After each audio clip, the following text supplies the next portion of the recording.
Hello student, स्वागत है आप सभी का एक नए वीडियो में। और जितने भी बच्चों का यूपी स्कॉलरशिप 2023-24 का पैसा नहीं आया है, किसी कारण से उनका पैसा या फिर कहिए ट्रांजैक्शन फेल्ड हो गया है, तो उनका पैसा अब कैसे आएगा। उनका पैसा नहीं आया है तो उनको अब क्या करना होगा कि उनका पैसा आ जाए। जैसे कि यहाँ पे आपको दिख रहा होगा बैंक ट्रांजेक्शन डेट 25/3/2024 डेट में इनका भेजा गया, फिर क्रेडिट फेलियर डेट यानी कि फेल हो गया है। किस कारण फेल्ड हुआ है तो यहाँ पे रीजन भी है, bank reason, description for failure, Aadhaar number not mapped to account number. मैंने आपको पहले भी इन्फॉर्म किया था कि आपके में लिमिट की समस्या हो, ठीक है। लिमिट अगर आपका होगा कि हाँ चलिए आप 50,000 तक की या फिर 1 लाख तक की आपके बैंक की लिमिट होगी, तो इस कारण से उससे ऊपर अगर आपका लिमिट हो गया होगा तो इस केस में भी आपका पैसा ट्रांजेक्शन वहां पे नहीं हो पाएगा, स्कॉलरशिप का पैसा नहीं आ पाएगा। फिर आपके में अगर आधार मैपिंग की समस्या होगी, आपका आधार ऑटोमेटिकली हट गया होगा, या फिर एनपीसीआई जो होता है national payment corporation of India, वो वहां से हट गया होगा, तो इस केस में भी डायरेक्टली आपका विभाग की तरफ जब पैसा भेजा जाता है तो वो आपका पैसा आपके बैंक अकाउंट में क्रेडिट नहीं हो पाता है और आपका पैसा फेल हो जाता है, यानी कि आपका स्कॉलरशिप का पैसा आपके बैंक अकाउंट में नहीं आ पाता है। तो इसके लिए आपको क्या करना होगा, तो इसके लिए एक ही काम है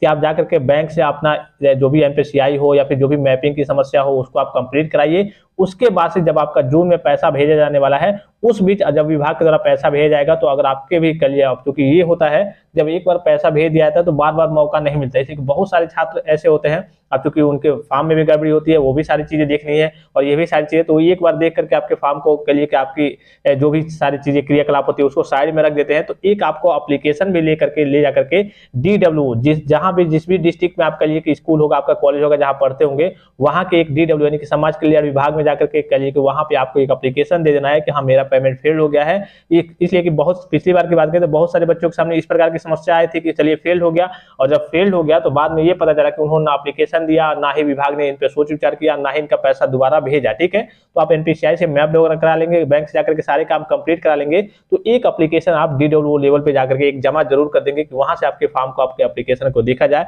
और फिर से आपका पैसा अगर भेजा जाना, अगर फंड में पैसा वगैरह होगा भेजा जाने वाला होगा तो आपका पैसा उस बीच जून के लास्ट में जाकर के भेज दिया जाएगा, ठीक है। फिर यहाँ पे आपको दिख रहा होगा बहुत सारे बच्चों का पैसा आ भी गया, इस प्रकार से आपका स्टेटस दिखाएगा, ठीक है, वेरीफाइड है, और उसके बाद यहाँ पे दिखा देगा आपका करंट स्टेटस में कितना आपका पैसा भेजा गया है। तो स्टेटस की सहायता से आप अपना पैसा वगैरह चेक कर सकते हैं। फिर यहाँ पे दिख रहा होगा जो सबसे इंपॉर्टेंट चीज है, जो SC/ST वर्ग के छात्र छात्राओं के लिए है, उनका करेक्शन भी हो रहा है 3 तारीख, यानी कि आज लास्ट डेट है। जितने भी SC और ST वर्ग के छात्र छात्राएं हैं उनका करेक्शन हो रहा है, आज उनकी लास्ट डेट है करेक्शन करने की, करेक्शन कर सकते हैं। इसके अलावा जो आपका बोर्ड एफिलिएटिंग एजेंसी द्वारा सत्यापित नहीं किया गया था उसका भी करेक्शन 3 मई तक है। और उसके बाद से जिला समाज कल्याण अधिकारी द्वारा फीस आदि का सत्यापन, जो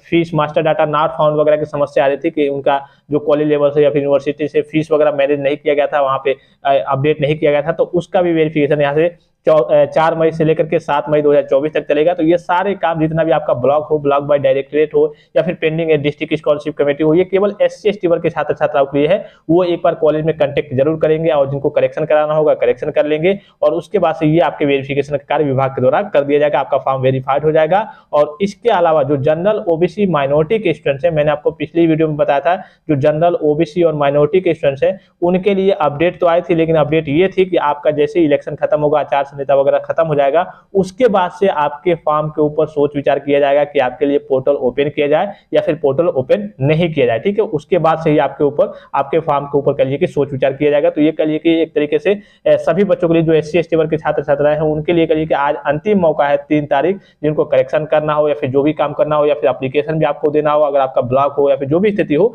एक कॉलेज में एप्लीकेशन दे दीजिए, एक DW लेवल पे यानी कि समाज कल्याण विकास भवन जाकर के वहां पर एप्लीकेशन दे दीजिए कि हाँ आपके फॉर्म की जो भी स्थिति या फिर जो भी चीजें गड़बड़ हो, ब्लॉक हो या फिर पेंडिंग में हो, उस पर जल्दी सुनवाई होगी। अब क्योंकि ये होता है कभी कभी एप्लीकेशन आप नहीं देते हैं तो पेंडिंग का पेंडिंग ही रह जाता है, ब्लॉक हो तो ब्लॉक ही रह जाता है, लेकिन अगर आप एप्लीकेशन दे देंगे तो कहिए कि वेरीफाइड होने के चांसेस ज्यादा रहते हैं, ठीक है। तो ये स्थिति मैंने आपको बता दी। और पैसा आपका कब आएगा, तो पैसा आपका 28 जून यानी कि जून के लास्ट में सभी बच्चों का जिनका पैसा वगैरह नहीं आया है अभी तक, जिनका SC/ST वर्ग को जिनका वेरीफाइड हो रहा है, या फिर इसके अलावा जो बच्चे कहिए कि अपना NPCI वगैरह कराएंगे जिनका पेमेंट वगैरह फेल हो गया था, तो उनका भी चांसेस यही रहेगा कि हाँ चलिए जब जून के लास्ट में सभी बच्चों का पैसा भेजा जाएगा तो उस बीच अगर आपका पैसा फिर से भेजा जाता है तो आपके बैंक अकाउंट में क्रेडिट हो जाएगा। लेकिन अगर आप NPCI वगैरह मैपिंग वगैरह नहीं कराएंगे तो फिर आपका पैसा नहीं आ पाएगा किसी भी स्थिति में, और भेजा भी जाएगा तो फिर से फेल हो जाएगा, मतलब कि आपका पैसा क्रेडिट नहीं हो पाएगा। तो ये सारे काम जितने भी आपको बताए गए हैं वो आपको समय से कर लेने हैं। और भी कोई जानकारी चाहिए यूपी स्कॉलरशिप 2023-24 के रिगार्डिंग तो आप कमेंट बॉक्स में कमेंट करके पूछ सकते हैं।